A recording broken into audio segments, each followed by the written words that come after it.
Which was the first U.S. state to set a minimum wage? The answer is, drum roll,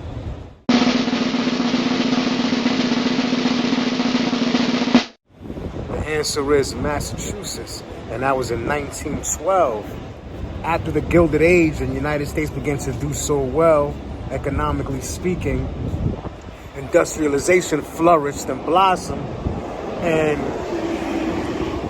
it led to sweatshops, and people began to get together, regular citizens as well as activists, politicians, and others, to try to find a way to make conditions better for the working class, which, as I stated during the time, included women and children. So the first laws, the first attempt to get legislation to help out these women and children were in the late 1800s. In the 1890s, the first place to enact the minimum wage was actually Melbourne, Australia in 1896. Then, with the help of Florence Kelly and many others, we got a minimum wage in Massachusetts. And it wouldn't be until FDR got in office in the 1930s when there would be a federal minimum wage that was struck down, however.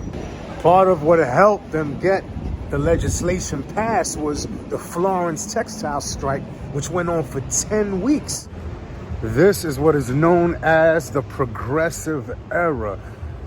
I'm normally not a fan of the federal government or government in general getting too involved in the everyday lives of citizens, the business of citizens.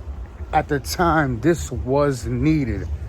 You do want to keep in mind, though, that aside from this situation, it's not always a great idea for the government to force businesses to raise the minimum wage, because then that can have the opposite effect, and many businesses can slow down on hiring and slow down on giving out raises and raise prices.